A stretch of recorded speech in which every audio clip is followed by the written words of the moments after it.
this is my story. So end of grade 11, I broke up with my boyfriend. We'd been dating for nearly 2 years. And that was devastating. I thought I was going to marry him. And I lost 2/3 of my hair in 10 days. I remember that right before my grade 11 exams, and I couldn't study because I couldn't focus. Anyway, coming through that heartbreak, I didn't want to go through that again. And my friend bought me a book called Finding the Love of Your Life. And it went through 12 different areas where you can think about what you would like to be married to. You know, so intelligence, how active they are, what level of church involvement. Like, it went through all these different categories, which was really helpful. So I started to actually think, I'm not going to waste my time dating someone that doesn't have the qualities I could marry. So make a list. What are you looking for? So with that book's help, I started out with 12 points. And as I got a little older, that list got a little longer. Had to add things like not an alcoholic, things that were non-negotiables for me. And I didn't date anybody for 6 years.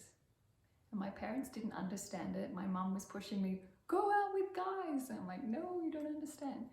And I just had this desire to not go through heartbreak again and to make sure I wasn't wasting my time getting emotionally involved with someone that I'm not going to marry. So that was just my decision. So 6 years I didn't date anyone.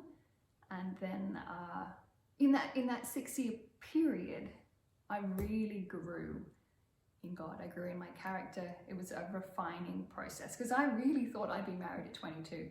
I remember in grade 10, the teacher had us all do this little questionnaire, and I was the only one who had a match. That the year I thought I'd get married and the year I would get married would be the same year, and that was 22.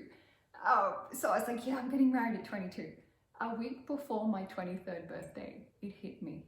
And I was at a formal, I was a teacher, I was at a formal, and I was put on a table with the old folks, old married folks. And I realized, I'm turning 23 next week and I don't even have a boyfriend. So I left the formal a little early. I was very emotional. And I remember driving, going, God, this is just too hard. I was really, really upset. And he said to me, Carolyn, I hold you in the palm of my hand. I said, yeah. And he said, and I hold your husband in the palm of my hand. And I said, yeah. He goes, for all you know, the hands are this close. So that gave me hope. So I got to this place of really submitting, and I really made an idol out of wanting to be married. I mean, I'd wanted to be a mother since I was a little girl. Even in my teenage years, I'd hold a baby and I'd want a baby. Like, that's just biology. And I would long to be married. A certain time, I would long to be married, and that would pass. And when I finally worked out that longing to be married was actually when I was ovulating. That was physiological, not just like psychological, emotional. It's like, oh, this will pass in 3 days. And I learned the rhythm, and I'm like, okay, expect that, and it will pass. So I didn't, as I said, didn't date for 6 years. And then I started looking, after surrendering and saying, God, I don't care if I never get married. All I want is your will for my life. And I meant that. And I sobbed for 3 days and nights through the Hillsong conference. I remember that, sharing a bed with my sister for the conference. And she was just like, shut up, go to sleep, because I was vibrating the bed with my sobs. Like, I'd made such an idol out of wanting to be married that God wanted that piece of me. He was jealous for it. So I really meant it. And that was scary, because that was saying I might never get married. And that's been my heart's desire since I was a little girl. But your will, not mine. And it was hard. It was like a death. And about a year went by of being finally okay with being single. And I found that verse, you know, that God gives you the desires of your heart. And if I had surrendered all of this, and that desire for marriage hadn't completely gone,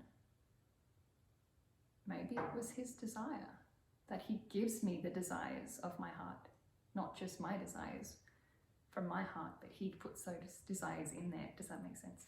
So I realized maybe God does want me to get married, and I started putting myself out there. And I met 3 different guys, nothing physical, just, getting to know people. And then I went, I'm going to try one more time. And I was on christiancafe.com, old school internet. This is way back, 2002. And 3 matches in the world came up. There were 100,000 Christian singles on there at the time. And my husband was one of them. And I went, oh, I like him. He had me at hello. And so I wrote a simple little note to him. And so we started writing back and forth, and very short courtship, and the rest is history. But I thought I'd share that journey of being single. And I just want to encourage you, those of you who are single, to seek first the kingdom of God and his righteousness, and all these things will be added unto you. And if it's really your desire to be married, and you've surrendered that, and that desire doesn't go away, I dare say you don't have the gift of singleness. Some people do, and they are content to be single and never want to get married, and that's, bless them, that's awesome. That is a spiritual gift. For the rest of us, you have to trust God. And there's no easy how-to, no easy answer, but surrendering and putting him first is a great way to ensure you don't get caught up with the wrong person. And there's a lot of emphasis on finding that right person, and not enough emphasis on us becoming that right person, that we can work on ourselves. God, do a work in me, refine me in my single years. So bless you.